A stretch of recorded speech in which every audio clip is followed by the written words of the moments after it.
I once gave up being a skyfarer. Also, I could take up arms to protect my home island, Auguste. Man, she was special. You see, there aren't too many places in Fana Grande with oceans, much less ones as gorgeous and pristine as Auguste's. And I'd be damned if I stood by as the Erste Empire sullied its waters with the byproducts of their weapons research. It goes without saying that I enlisted. Good thing, too, because it was in the midst of the ensuing war that I met the Grand Cypher crew. They helped us, the local mercenaries, I mean, take a stand against those Imperial punks. It wasn't a picnic, but we weren't gonna go down without a fight. In the end, the war wasn't decided by either side, but by the patron deity of the land, Leviathan, who damn near drowned Auguste in a fit of rage. Anybody's troubles would have seemed small compared to a battle like that, huh? Well, not long after, as if irony was waiting to bite me on the ass, my estranged daughter showed up out of the blue. I know what you're thinking. What kind of parent wouldn't rejoice at seeing their child again? But it's complicated, and it's all my fault. Man, the way Apollonia looked at me, like a wolf staring down her bunny-eared breakfast. I couldn't face her. But this crew, there was something about their vitality, you know? Here were these young'uns standing against impossible odds and coming out stronger for it. Maybe if this old man took good notes, he could eventually have an honest conversation with his own baby girl. So, I asked to join the crew and took up a life of skyfaring once again. The next time my daughter and I met, I wouldn't let fear and regret keep me from moving forward.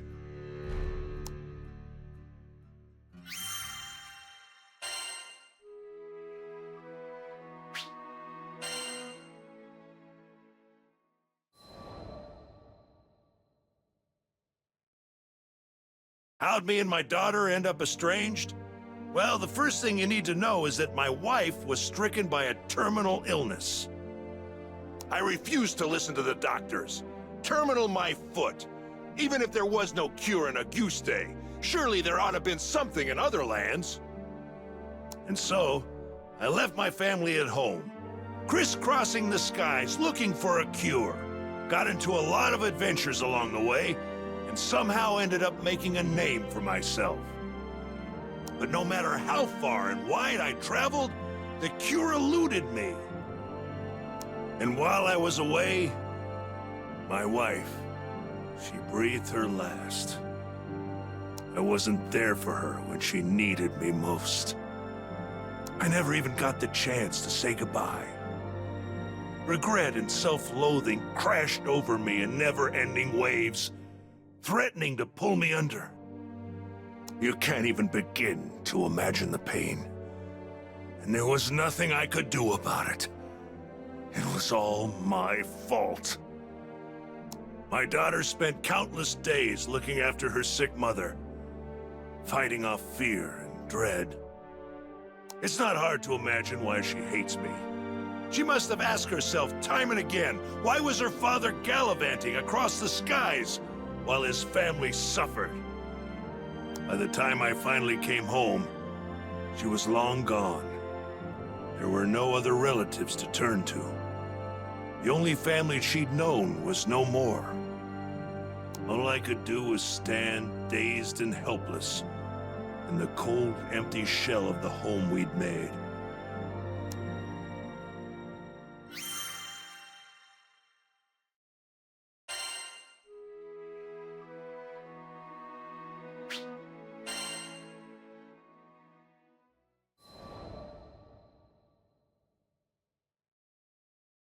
After that, 15 years passed. I met the captain, and through my travels with the crew, reunited with my daughter. This might surprise you, but we didn't have a tearful, touching father-daughter reunion the second time around either. I spent so long telling myself that the next time we met, I'd face up to my past. But when the moment came, I froze. What could I possibly say or do for her as a father, after all this time? Any courage I'd mustered withered in the face of her scorn, and I was left standing there, feeling like an old bastard. Sometime after this heartwarming reunion, I bonded with Leviathan, and through our link, saw glimpses of what lay in my daughter's heart. I thought I had escaped all those painful memories, but here they were. In that world created by the pact with Leviathan, my wife was still alive. I saw how things might have been if I had done things differently.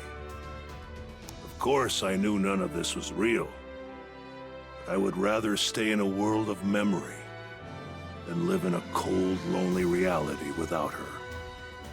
But she wasn't having any of that. She said I couldn't sacrifice my future to dwell in the past. She made me promise to fix things between myself and our daughter. Said she'd boot me out of the ocean if I came back without completing my task. Her words finally gave me the push I needed to face my past and start on the path to a brighter future. They gave me the strength to fight for my daughter in her hour of need. And I'd like to think that I finally did something fatherly, if only just the once. Of course, I don't expect our relationship to be mended with one conversation or act of bravery. But little by little, I think we're getting there.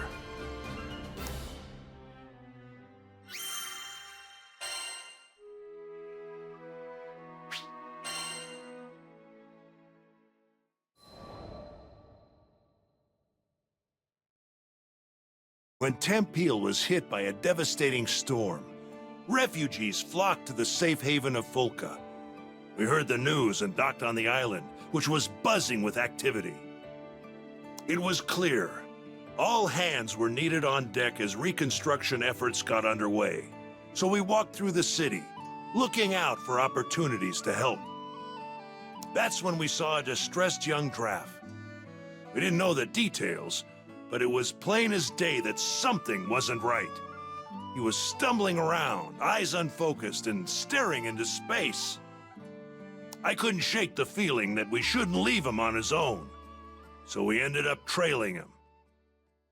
We came to the edge of a cliff. Though the morning sun shone on our faces, a frigid wind blew down our backs. The draft just stood at the edge, staring at something only he could see. Hey, careful there! With the wind whipping around like this, you might lose your footing! The draft whirled around, taken off guard. After a while, he looked away, shrugging. Thanks for your concern. You look like you've got something on your mind. If you want a friendly ear, you've got him here.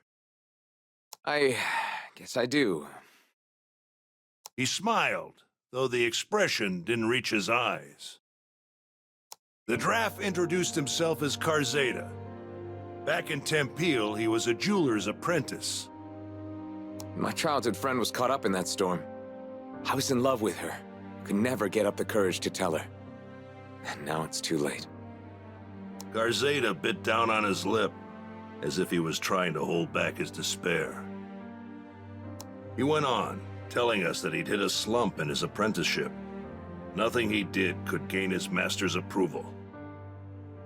His frustration boiled over, and he got into a rip-roaring fight with his friend. Hurt, she fled from the workshop. He didn't go after her. I wish I had, because that's the day the storm came. Karzeda's face twisted in agony. He made a mistake, and it ended up costing him someone dear. I could understand all too well.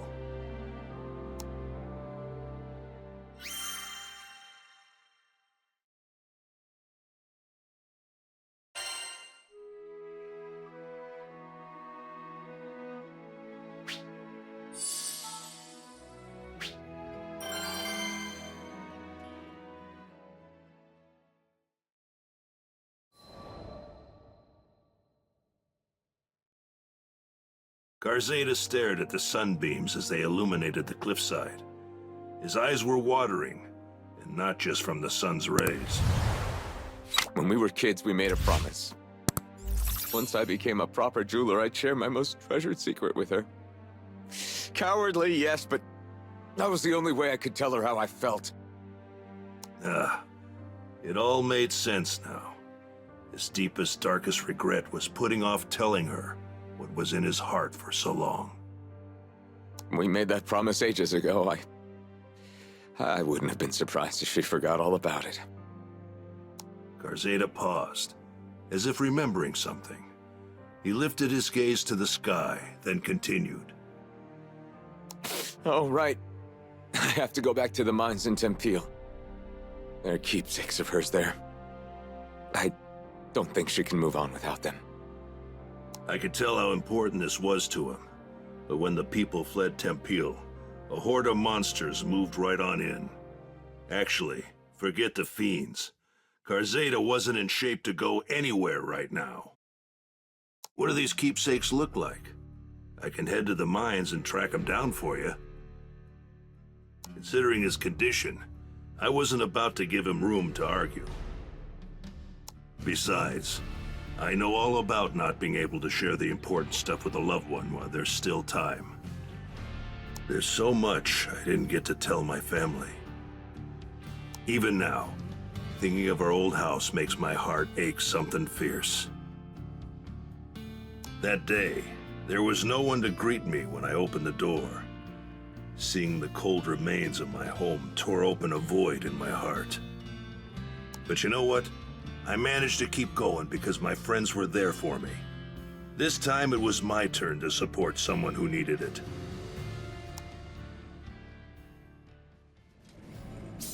The keepsake should be somewhere around here. Might as well inspect the mine shafts as we go too. Whoa! The place is crawling with goblins! Can't just let them run amok. Time to get to work. That was too easy. They act like they own the place. You will live. Who invited you to the party? Daddies are the worst! This should whittle you down. They're trying to get you from far away!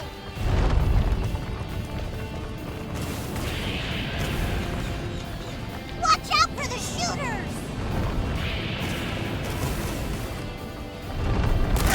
They're trying to hit you from across the road! You're burning! Watch out for the shooters!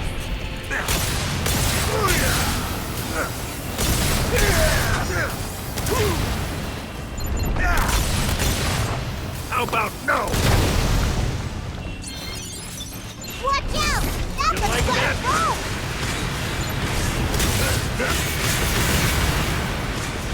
I picked the wrong guy to have a shooting contest with.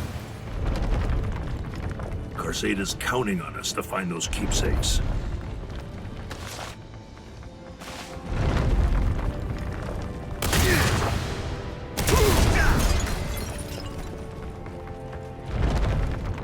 A watering can, a shovel.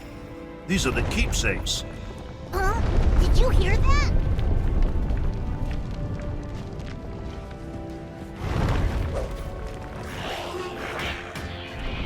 Whoa! More goblins! Have a face full of And flames. look at the size of that one! Get blasted. Stop trying You to reap move. what you sow.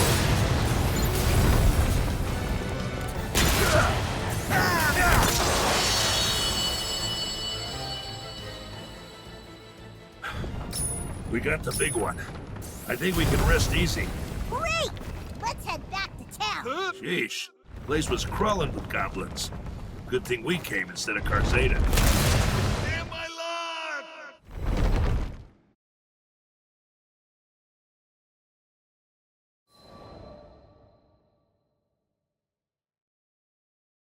Garzeda said his friend loved flowers. Tempeal's soil was harsh and didn't lend itself to flora, but her dream was to grow a variety of flowers and let them bloom all over the land. Knowing how much her dream meant to her, Garzeda wanted to bring her gardening tools back and place them in front of her grave. His hands were trembling when I passed them over. Thank you. Thank you so much. He was so choked with emotion that each word sounded pained, like thorns sticking in his throat. I kept my eyes on him. It felt like if I looked away for even a second, he'd fade into the great blue beyond. He was still grappling with his hurt. You wanted to say goodbye to her properly, right? Come on, I'll go with you. I slapped him on the shoulder, silently willing him to pull himself together. I appreciate that. Thank you. Karzeda hugged the tools tightly against his chest, his teeth biting down hard on his lip. It broke my heart, seeing someone so young deal with such overwhelming tragedy. The least I could do was help him see this through.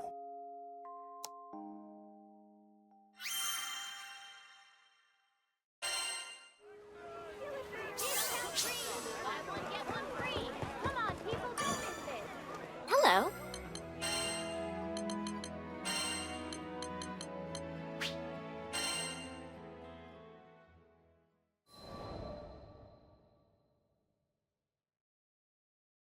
Just as we arrived at the cemetery, the clouds opened up, unleashing a torrent of rain. The blue sky was gone, painted over by a steely, unforgiving gray. Looking around, I saw that there were others paying their respects at different plots. Like Karzeda, they probably lost loved ones to the storm.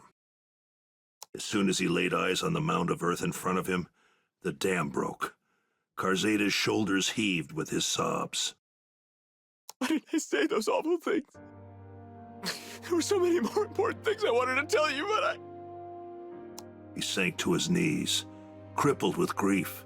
His fist beat at the earth, sending drops of muddy water splashing onto his face. I didn't want that to be our last conversation. If I hadn't blown up, if we hadn't fought, I only wanted to see you smile, but I made you cry. All I could do was watch over Karzeda as he poured out the feelings he'd held back for so long. Let it out, son. It's the only way to get through it.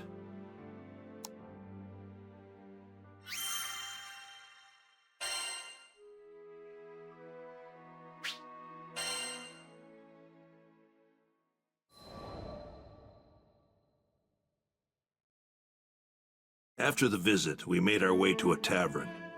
We could hear the rain beating down on the establishment. It was still day, but the sky was dark as night. Karzeda ordered the stiffest drink they had and downed it in one gulp. My friend once showed me a flower and said that each one symbolizes something. At the time, I didn't get it, and I had other things on my mind, so I never bothered looking it up. He shook his head, saying that he'd wished he had treasured those small, everyday moments with her. Each word struck me like a blow, reminding me of my own failures. How am I supposed to live with this regret? It's like the storm outside, pounding on me until I give in and let it sweep me away. I mulled over his question for a while before opening my mouth. I'm not the right person to answer that. Only your friend knows. But how? She's... So I told Karzeda about my wife, and about the agony of losing her. All the things I'd hoped for, things we could do as a family, were no longer possible. The chasm of remorse threatened to swallow me whole. I couldn't imagine things getting better. Not then, not ever. But I was still alive. Unlike my wife, I still had a future. Didn't that obligate me to move forward, to find meaning in being left behind, and try to fulfill what she wanted for me? Didn't that apply to Karzeda? You want me to go with you? To find that flower, I mean? Maybe finding it would give him the answers he needed.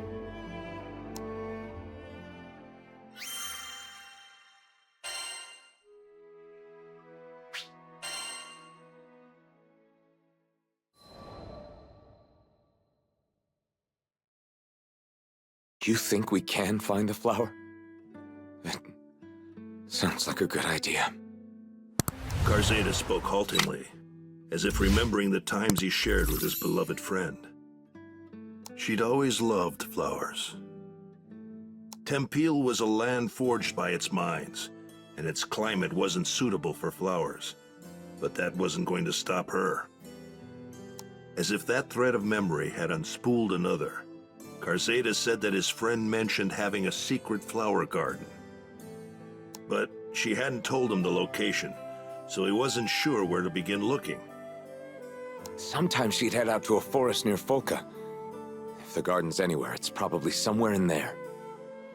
It might be a long shot, but that doesn't mean we shouldn't try. I drained the last of my glass. We stepped out of the tavern. The rain had stopped. The air was humid, but the sun was a welcome sight after the rain. I squinted up at the brilliant blue sky. There, arcing over the forest, was a large rainbow.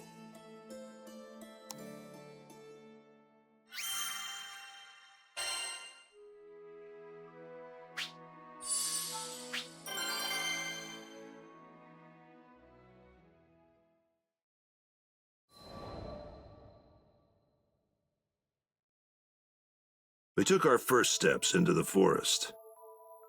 There's something about the woods after it rains. The air's so pure and refreshes the spirit. I had a good feeling we'd find that garden in no time. My optimism didn't last long. We spent hours searching every single likely spot, and a lot of unlikely ones too. Yet the garden eluded us. If it was here, it was tucked away somewhere really obscure. While we searched for those flowers, I made sure to keep tabs on Karzeda as well. The sun might have come out, but his expression was still clouded. He looked like he was on the verge of breaking down. I figured I should say something to try and shore up his spirits. I told him that no matter how harsh things are now, or how bad some days will be, there's always meaning in getting up each day, even if it takes some time to find it. Sometimes a search will take you back the way you came. Sometimes it's a detour. But even that has meaning, because the answer could lie off the beaten path. The important thing is to take things 1 minute, 1 hour, 1 day at a time. Even regret, though it seems as tall and foreboding as a mountain, might become a gentle hill you could walk over, given enough time. I know what it sounds like. But I wasn't just telling him this to make myself feel better. It's just... sometimes, you have to run when the going gets tough, and that's fine. Just as a ship needs a port in a storm, a soul needs a safe harbor. Turning your back on your problems isn't the solution. No one knows that better than me. But we're allowed to make mistakes. That's part of the journey, and what it means to be alive. At some point, we have to settle up with the demons inside of us and learn to live with them.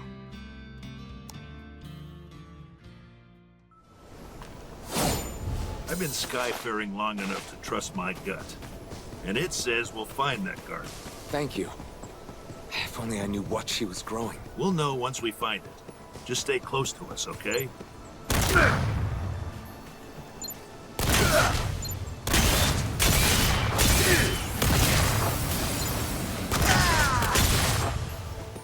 Here's a little payback. Let's look for that garden. Maybe we can find some clues around Now here. then.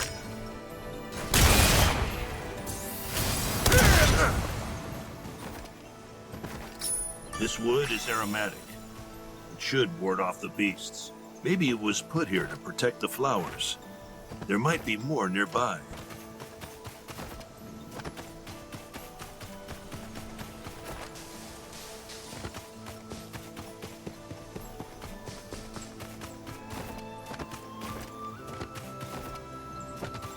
Another scented stick. And more over there. There sure are a lot of sticks lying around. How'd they get like this? Keep your eyes peeled. The garden ought to be nearby.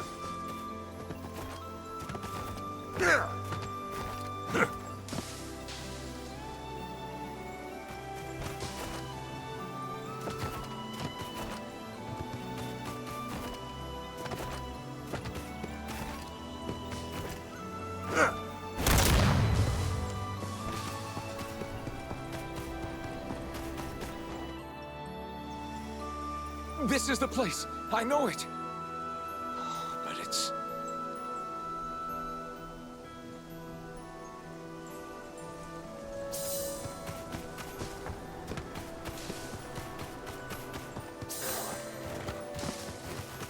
Damn it. The monsters are really going to town. First things first, we fight. Get back, Karzeda.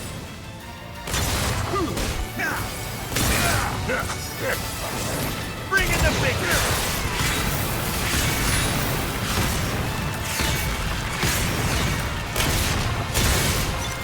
A flyer, huh? Nothing me and my gun can't handle. You reap what you sow.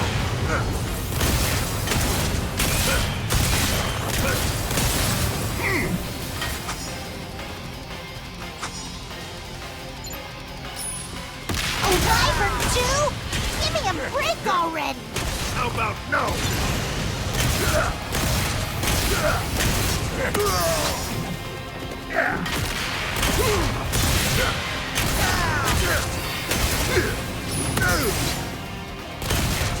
Here's a little payback.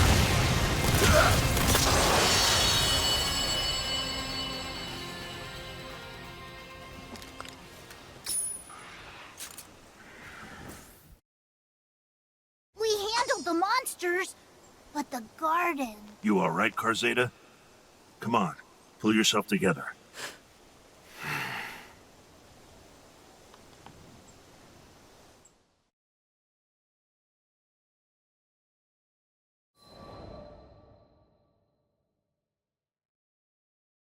People weren't the only ones who lost their homes to the storm. Monsters that were driven from their former territories flocked to the woods surrounding Folka. We finally found the garden, but the monsters had trampled a good chunk of the flowers, leaving behind only a few pathetically wilted survivors. Karzeda stared at the carnage, dumbstruck. I couldn't blame him. It's not like the monsters had done it on purpose, but they might as well have stampeded over his broken heart. I'm no gardening expert, but even in their sorry state, I could tell that the flowers had been well cared for. Fertilizer, spades, watering cans, and other tools were laid out. Inside one of the equipment boxes, we found a notebook with detailed records of all the flowers she had planted. The notebook had instructions on how much fertilizer was needed to help the flowers take root in the mineral-loaded soil, the best time for planting, the names of the flowers, and what they symbolize.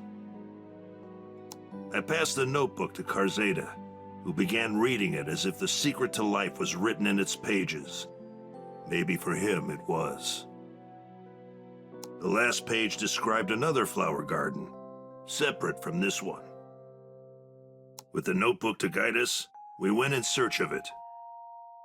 As we walked, I prayed for Karzeda's sake that the other garden was intact.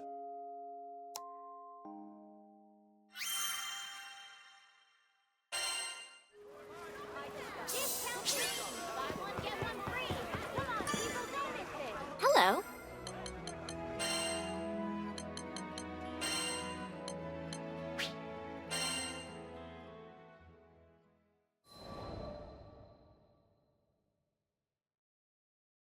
We came to a quiet clearing in the forest, devoid of any beasts. The only other presence besides us was a crisp breeze.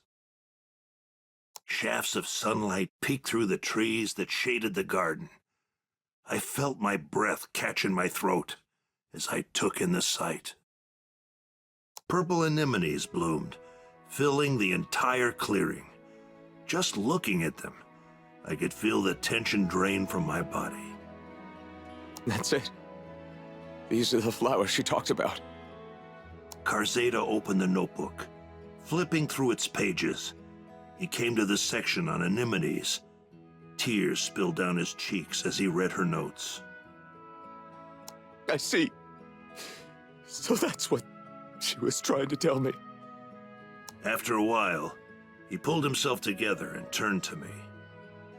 Thank you for everything. I saw it through his tears and heard it trembling on his voice, a fledgling seed of hope. If you hadn't come when you did, well, I never would have known what she wanted to tell me. He smiled, a pure expression devoid of the previous darkness.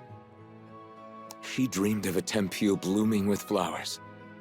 And I'll carry the torch. I'll make sure her dreams come true. Glad to hear it. Just keep putting one foot in front of the other and you'll be fine. Karzada placed a hand over his heart and closed his eyes, as though speaking to his beloved. Or maybe he was burning the sight of this garden in his mind's eye. Our time together came to an end, but I felt as if the storm clouds were truly gone, and in its place was a clear blue sky. Maybe part of the reason I was drawn to Karzada is that I could sense that we shared something important. We both had regrets weighing us down. We made our share of mistakes. Still, there's no turning back time. All we can do is keep marching forward. Now that I think about it, just as I was there for Karzada, there were a lot of people propping me up on my journey.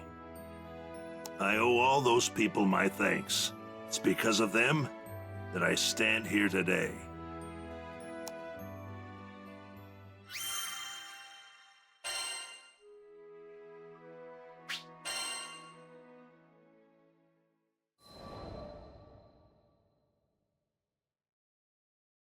Dear Eugen, I can't thank you enough for everything you've done. Every now and then I hear news about you and your crew. I'm glad to hear you're doing well. I was finally able to get licensed as a full-fledged jeweler in Folka. I started creating pieces based on those purple anemones we saw. People love them. I can't make them fast enough to keep up with the demand. The proceeds from the sales go to organizations working to restore Tempeel to its former glory. Once we can go back home, I plan to create a large garden, just as she would have wanted. The promise we made as kids can't be fulfilled, but I plan to keep the promise I made to myself.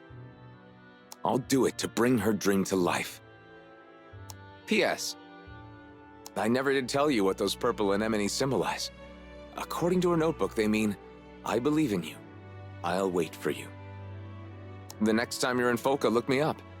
Until then, please take this pressed flower as a token of my gratitude.